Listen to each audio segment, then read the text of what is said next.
ദർശിന്റെയും നയനയുടെയും നാളത്തെ നല്ലൊരു വിശേഷം കേട്ടാലോ? അതിനു മുമ്പായി ആദ്യമായി കാണുന്നവരുണ്ടെങ്കിൽ ചാനൽ ഇഷ്ടപ്പെട്ട ഒന്ന് സബ്സ്ക്രൈബ് ചെയ്യാൻ മറക്കരുത്. വീഡിയോ ഇഷ്ടപ്പെടുവാണെങ്കിൽ ലൈക്ക് ചെയ്യാനും നിങ്ങളുടെ വിലയേറിയ അഭിപ്രായങ്ങളൊക്കെ രേഖപ്പെടുത്താനും മറക്കരുത്. നമുക്ക് നേരെ നമ്മുടെ വിശേഷത്തിലേക്ക് പോയാലോ? അങ്ങനെ നാളത്തെ വിശേഷത്തിൽ മുത്തശ്ശി വല്ലാത്ത സങ്കടത്തിലാ മുറിയിലേക്ക് പോകുന്നത്. കാരണം അനിയും ആദർശം തമ്മിലുള്ള സംസാരം മുത്തശ്ശി കേട്ടായിരുന്നു. മുത്തശ്ശിക്ക് ഒരു കാര്യം ഉറപ്പായി, അനിക്ക് ഇനിയിപ്പം എന്തൊക്കെ ചെയ്തു കൊടുത്തെന്ന് പറഞ്ഞിട്ട് കാര്യമില്ല. കമ്പനിയുടെ MD ആയാൽ പോലും അവൻ ഒരിക്കലും തൃപ്തനാവില്ല. അവന് വേണ്ടത് നന്ദുവിനെയാണ്. നന്ദുവിനെ വിവാഹം കഴിച്ചാൽ മാത്രമേ അവന്റെ മനസ്സിന് സന്തോഷമാവുള്ളൂ. അതോടൊപ്പം തന്നെ നന്ദുവിന്റെ വിവാഹം എങ്ങാനും കഴിഞ്ഞാൽ പിന്നെ അവന്റെ നില എന്താന്ന് പറയാൻ പറ്റില്ല. ഉദ്ദേശിക്കുന്നല്ല അപ്പുറമായിരിക്കും. അനി ഒറ്റബുദ്ധിക്കാരനാണ്. ചിലപ്പോൾ എടുത്തടിച്ച് എന്ത് തീരുമാനം എടുക്കണമെന്ന് പറയാൻ പറ്റില്ല. ഇത്രയും ദിവസം അവൻ കെട്ടിപ്പൊക്കൊണ്ടുവന്ന ആ ഒരു ബിസിനസ്സും കാര്യങ്ങളും ഒക്കെ ഒറ്റയടിക്ക് വേണമെങ്കിൽ അവൻ തകർക്കാൻ ചാൻസ് ഉണ്ട്. അത് ഓർത്തപ്പം മുത്തശ്ശിക്ക് നല്ല ടെൻഷനായി. ബിസിനസ്സും കാര്യങ്ങളെക്കാൾ ഉപരി അവന്റെ ജീവിതം തകർന്നു പോവുമല്ലോ എന്നൊരു ചിന്ത. ഒന്ന് തകർന്നു, ഇനി അങ്ങനെ ഒന്നുകൂടെ തകർന്നാൽ സഹിക്കാൻ പറ്റുന്നതിൽ അപ്പുറമാണല്ലോ. അങ്ങനെ മുത്തശ്ശി നേരെ മുറിയിലേക്ക് ചെന്നപ്പോൾ മുത്തശ്ശൻ അവിടെ ഉണ്ട്. പിന്നീട് മുത്തശ്ശൻ ചോദിച്ചു, എന്ത് പറ്റി വസുന്ധര, നിന്റെ മുഖമൊക്കെ എന്താ വല്ലാതിരിക്കണേ, എന്തേലും വിഷമമുണ്ടോ? അപ്പോഴേക്കും മുത്തശ്ശി പറഞ്ഞു, അങ്ങനെ ചോദിച്ചാല് എന്റെ മനസ്സിൽ വല്ലാത്തൊരു ധർമ്മസങ്കടമാ. എന്ത് പറ്റി? അത് എനിക്ക് അനിയുടെ കാര്യം ഓർത്തിട്ടാ. അല്ല, അവനിപ്പോ എന്താ? അത് പിന്നെ അവനും ആദർശം തമ്മിലുള്ള സംസാരം ഞാൻ കേൾക്കാനിടയായി. പിന്നീട് അവർ തമ്മിൽ പറഞ്ഞ കാര്യങ്ങളൊക്കെ പറയാണ്. എല്ലാം കേട്ട് കഴിഞ്ഞപ്പോൾ മുത്തശ്ശൻ പറഞ്ഞു, ഇവിടെ നമുക്ക് എന്ത് തീരുമാനം എടുക്കാൻ പറ്റും? ഇവിടെ തീരുമാനം എടുക്കാൻ നമ്മൾ അവരുടെ വീട്ടിൽ ചെന്നല്ലേ. ആ സമയത്ത് കനയ്ക്കും ഗോവിന്ദനും അതിന് സമ്മതമായിരുന്നില്ല. നന്ദുവിനെ ഈ വീട്ടിലേക്ക് കൂട്ടിക്കൊണ്ടുവരാൻ നമുക്ക് രണ്ടുപേർക്കും പൂർണ്ണ സമ്മതമാ. അതിനിപ്പം ജാനകി സമ്മതിച്ചില്ലെങ്കിൽ ശരി, നമ്മൾ ഉറപ്പായിട്ടും അനിയുടെ നന്ദുവിനെ വിവാഹം നടത്തിയാലും. പക്ഷെ നമുക്ക് അങ്ങനെ ചെയ്യുന്നതിനൊരു പരിധിയുണ്ട് വസുന്ധരെ. കാരണം നന്ദുവിന്റെ അച്ഛനും അമ്മയുമാണ്. അവരെ എതിർത്ത് നമുക്കൊന്നും ചെയ്യാൻ പാടില്ല. ഇത്രയും കാലം വളർത്തി വലുതാക്കി കൊണ്ടുവന്നാണ്. മുത്തശ്ശൻ ആ കാര്യങ്ങളൊക്കെ അറിയാം. മുത്തശ്ശൻ അങ്ങനെ പരിധി വിട്ടും ചെയ്യത്തില്ല. അന്തസ്വാഭിമാനമൊക്കെ നോക്കും. പക്ഷെ തന്റെ കൊച്ചുമകന് വേണ്ടിയിട്ട് ഇപ്പൊ ആരുടെ കാല് പിടിക്കാനും മുത്തശ്ശൻ തയ്യാറായിരുന്നു. പക്ഷേങ്കില് ഇപ്പൊ പെണ്ണിന്റെ അച്ഛനും അമ്മയെ സമ്മതിക്കാതെ എങ്ങനെയാ? ഒരിക്കലും അല്ലാതെ രീതിയിൽ നന്ദുവിനെ വിളിച്ചുകൊണ്ട് വരാൻ മുത്തശ്ശൻ സമ്മതിക്കത്തുമില്ല. കാരണം അവര് സമ്മതിക്കാതെ ഇത്രയും കാലം വളർത്തി വലുതാക്കിയിട്ട് ഒരു ദിവസം അവരിട്ടെറിഞ്ഞിട്ട് പോരുക എന്ന് പറയുമ്പോൾ അത് മുത്തശ്ശനും വിഷമമുള്ള കാര്യമാണ്. മുത്തശ്ശൻ പറഞ്ഞു, വസുന്ധരെ, നമുക്കിവിടെ ഒന്നും ചെയ്യാൻ പറ്റില്ല. അവര് സമ്മതിക്കാതെ, നിനക്കറിയാലോ. അപ്പോഴേക്കും മുത്തശ്ശി പറഞ്ഞു, ഇങ്ങനെ പോയിട്ടുണ്ടെങ്കിൽ നന്ദുവിന്റെ വിവാഹനം കഴിഞ്ഞ അനിയുടെ കാര്യത്തെക്കുറിച്ച് എനിക്ക് ചിന്തിക്കാൻ പോലും പറ്റുന്നില്ല. സാരമില്ല, ദൈവമായിട്ട് ഒരു വിധി വിധിച്ചിട്ടുണ്ടെങ്കിൽ അത് അങ്ങനെ നടക്കുള്ളൂ. നീ ആദർശിന്റെ നയനയുടെയും കാര്യം തന്നെ ഒന്ന് എടുത്തു നോക്ക്.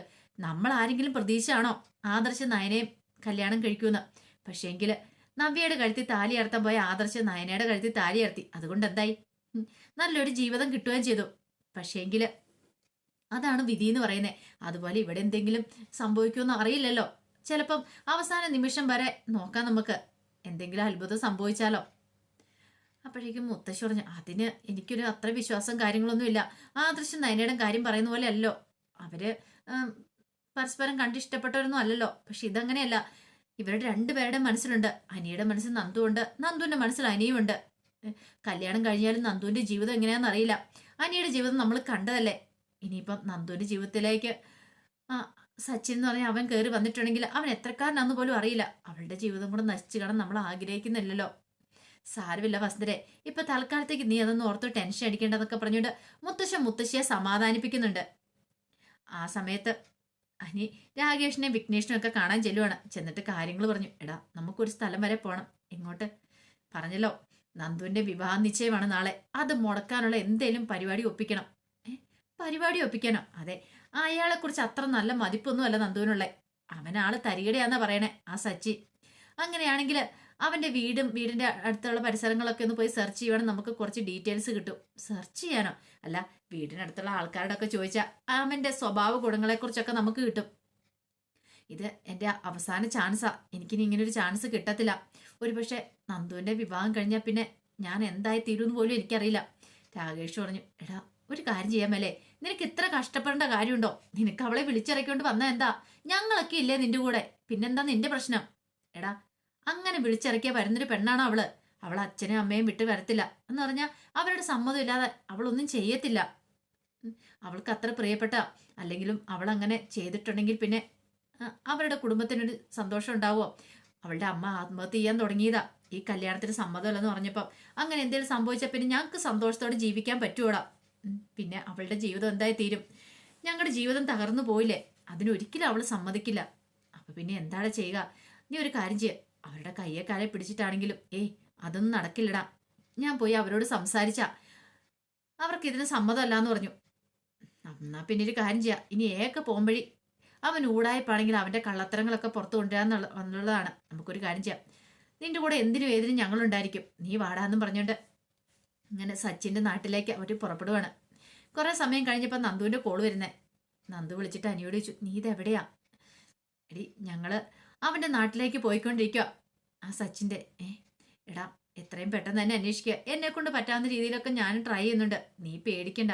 എനിക്ക് നല്ല പേടിയുണ്ട് അനി. ഇന്നൊരു ദിവസത്തോടെ കഴിഞ്ഞാൽ നാളെ വിവാഹ നിശ്ചയമാ. എനിക്കൊന്നും ചെയ്യാൻ പറ്റില്ല. ഞാൻ എന്തെങ്കിലും ചെയ്തു പോയിട്ടുണ്ടെങ്കിൽ പിന്നെ അമ്മയുടെ കാര്യമൊക്കെ അറിയാലോ. എങ്ങനെയെങ്കിലും ഈ വിവാഹം മുടക്കാനുള്ള ഒരു കാര്യം കിട്ടിയാൽ മതി എന്ന് മാത്രമേ ഒരു പ്രാർത്ഥനയുള്ളൂ. നീ ധൈര്യമായിട്ടിരിക്കുക. അങ്ങനെ നമ്മളെ ദൈവം കൈവിടുവോ എന്ന് ചോദിച്ചു. അപ്പോഴേക്കും നന്ദുവിന്റെ മനസ്സിലേക്ക് ഓടി വന്നേ ജോത്സനം പറഞ്ഞ കാര്യമാണ്. അന്ന് അനിയുടെ കല്യാണം നടക്കുന്ന സമയത്ത് ആ അമ്പലത്തിന്റെ അവിടെ ഇങ്ങനെ എന്ത് ചെയ്യണമെന്ന് അറിയത്തില്ലാതിരിക്കുന്ന സമയം ഒരു സ്വാമി ഒന്ന് നന്ദുവിനോട് പറഞ്ഞായിരുന്നു, നിന്റെ മനസ്സിലുള്ളത് നടക്കുമെന്ന്. നീ ആഗ്രഹിക്കുന്ന പുരുഷനെ നിനക്ക് വിവാഹം കഴിക്കാൻ സാധിക്കുമെന്ന്. പക്ഷെ അത് പൊട്ടത്തരമാണെന്ന് ഓർത്തിട്ടാണ് അന്ന് നന്ദു ആറ്റിച്ചാടിയത്. പക്ഷെ അതിനുശേഷം ജോത്സ്യം പറഞ്ഞിട്ടുണ്ടായിരുന്നു, നിന്റെ മനസ്സിലുള്ള പോലെ തന്നെ നടക്കുമെന്ന്. പക്ഷേ നന്ദുവിന് അതൊക്കെ ഓർത്ത് കഴിഞ്ഞപ്പോൾ ഇപ്പോൾ ഒരു വിശ്വാസം വരുന്നില്ല. കാരണം അനിയുമായിട്ടുള്ള വിവാഹം നടക്കുമെന്ന് പോലും തോന്നില്ല.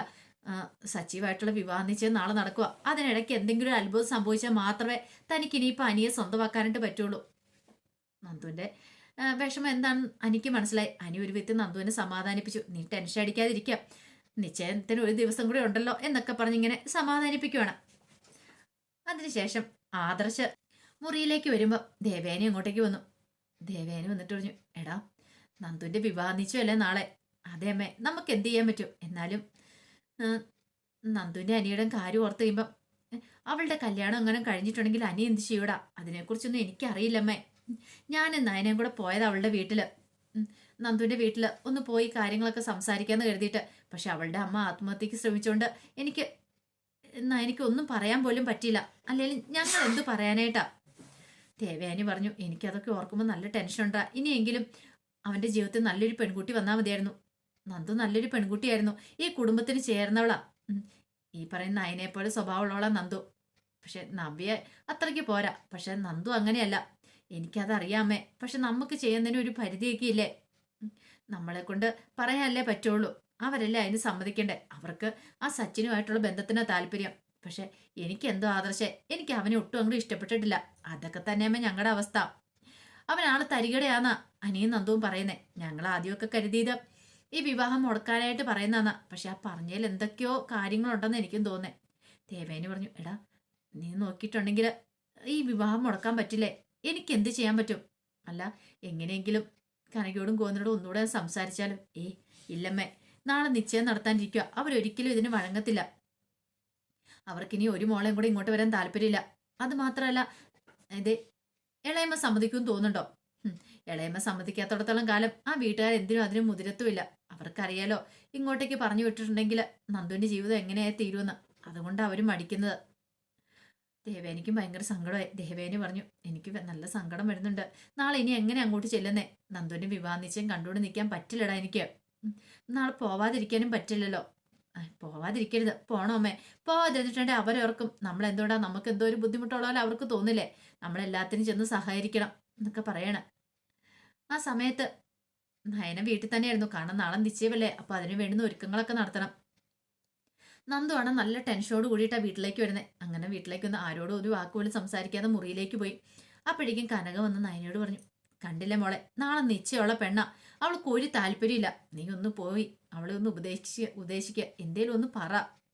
ഇങ്ങനെ ഈ മുഖം വെച്ചിട്ട് നാളെ വിവാഹ നിശ്ചയത്തിനിരുന്ന് അവരൊക്കെ എന്ത് വിചാരിക്കും? ഒടുവിൽ നയനെ അങ്ങോട്ട് ചെന്നു. നയനയ്ക്ക് എന്ത് പറയണമെന്നറിയില്ല. എന്ത് പറയാനാ നയന എന്നിട്ട്?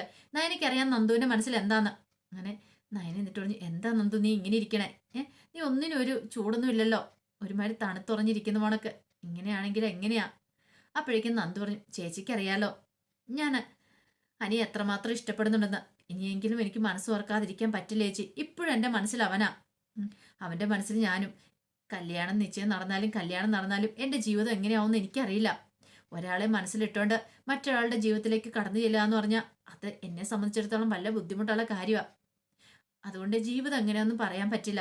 അപ്പോഴേക്കും നയന പറഞ്ഞു, നീ എന്തൊക്കെയാ നന്ദു പറയണേ? അതേ ചേച്ചി, ഞാൻ സത്യമായിട്ടുള്ള കാര്യമാണ് പറയണേ. ഇനിയിപ്പോൾ ആരൊക്കെ എന്തൊക്കെ പറഞ്ഞാലും കല്യാണം കഴിഞ്ഞാലും അവൻ എൻ്റെ മനസ്സിൽ നിന്ന് പോകുന്ന എനിക്ക് തോന്നില്ല. അവൻ എൻ്റെ മനസ്സിൽ തന്നെയുണ്ട്. കാരണം എൻ്റെ ജീവിതത്തിൽ ആദ്യമായിട്ടും അവസാനമായിട്ട് സ്നേഹിക്കുന്ന ഒരേ ഒരു പുരുഷൻ അത് അവനായിരിക്കും. അതുകൊണ്ട് അത് എത്ര പെട്ടെന്നൊന്നും പറിച്ചറിയാൻ പറ്റുന്ന കാര്യമല്ല എന്ന് പറഞ്ഞു. അത് കേട്ടതും നയന പറഞ്ഞു, മോളെ നീ ഇങ്ങനെയൊന്നും പറയില്ല എന്നൊക്കെ പറഞ്ഞിട്ട് നന്ദുവിനെ ഒന്ന് സമാധാനിപ്പിക്കാൻ ശ്രമിച്ചു. പക്ഷെ എന്ത് ചെയ്യാനാ, ആ സമയത്ത് അനിയും കൂട്ടരും കൂടെ അവൻ്റെ സച്ചിൻ്റെ വീട്ടിൻ്റെ അടുത്തേക്ക് എത്തി. അപ്പോൾ അവിടെയുള്ള ഒന്ന് രണ്ട് വീട് ഇങ്ങനെ കാര്യങ്ങളൊക്കെ ചോദിക്കണമല്ലോ. അതിന് വേണ്ടിയിട്ട് ആദ്യം ഒരു കടയിൽ കയറിയിട്ട് ഇങ്ങനെ വെള്ളമൊക്കെ കുടിച്ചു. വെള്ളമൊക്കെ കുടിച്ചിട്ട് ഇങ്ങനെ സച്ചിനെ കുറിച്ച് ഇങ്ങനെ തിരക്കുവാണ്. ഇവിടെ സിയ ഉണ്ടല്ലോ, സിയയുടെ വീട് ഇവിടെ എന്താ ഏതാന്നൊക്കെ തിരക്കുവാണ്. അങ്ങനെ തിരക്കി കഴിയുമ്പോഴാണ് അവനെക്കുറിച്ചുള്ള കുറച്ച് ഡീറ്റെയിൽസ് ഒക്കെ കിട്ടുന്നത്. കാരണം അവൻ എത്ര വലിയ ഫ്രോഡാന്നുള്ള സത്യം അനി അറിയുന്നത്. അപ്പോൾ ആദ്യത്തെ അടുത്ത് തന്നെ എനിക്ക് അതിനുള്ള വിവരം കിട്ടുകയാണ്. അവൻ്റെ നാട്ടിൽ അന്വേഷിച്ച് കഴിയുമ്പോൾ അവൻ്റെ യഥാർത്ഥ സ്വഭാവം പിടികൂട്ടുമല്ലോ. അങ്ങനെ കയറിയെടുത്തത് നല്ല ഒന്നാം തരം വിവരം അവന് കിട്ടുന്നത്. സച്ചിൻ്റെ ഫ്രോഡ് തരങ്ങളൊക്കെ അങ്ങനെ അനി അറിയുകയാണ്. അപ്പോൾ അതിൻ്റെ വിശേഷങ്ങളൊക്കെയാണ് നാളെ കാണാൻ പോകുന്നത്. ആ വിശേഷങ്ങളൊക്കെ നമുക്ക് എല്ലാവർക്കും കാത്തിരിക്കാം കേട്ടോ. നമ്മൾ നെക്സ്റ്റ് വീക്ക് പ്രൊമോയ്ക്കകത്ത് കണ്ടായിരുന്നു കല്യാണമൊക്കെ മുടങ്ങുന്നതിൻ്റെ നല്ല അടിപൊളി വിശേഷങ്ങൾ. അത് ചിലപ്പോൾ ഈ ആഴ്ച ആയിരിക്കില്ല, ചിലപ്പോൾ അടുത്ത ആഴ്ചത്തേക്കായിരിക്കും കേട്ടോ ആ വിശേഷങ്ങളൊക്കെ നമ്മൾ കാണാൻ പോകുന്നത്. എന്താണെങ്കിലും ഇനി വരാൻ പോകുന്ന ദിവസങ്ങളെന്ന് പറഞ്ഞിട്ടുണ്ടെങ്കിൽ നല്ല നല്ല ഉദ്യോഗജനകമായ മുഹൂർത്തങ്ങളിലൂടെ ആയിരിക്കും കടന്നു പോകാൻ പോകുന്നത്. അപ്പോൾ ആ വിശേഷങ്ങൾക്കായി നമുക്ക് എല്ലാവർക്കും കാത്തിരിക്കാം. ഒരിക്കൽ കൂടി എല്ലാവർക്കും ശുഭരാത്രി നേർന്നുകൊണ്ട് നിർത്തുന്നു.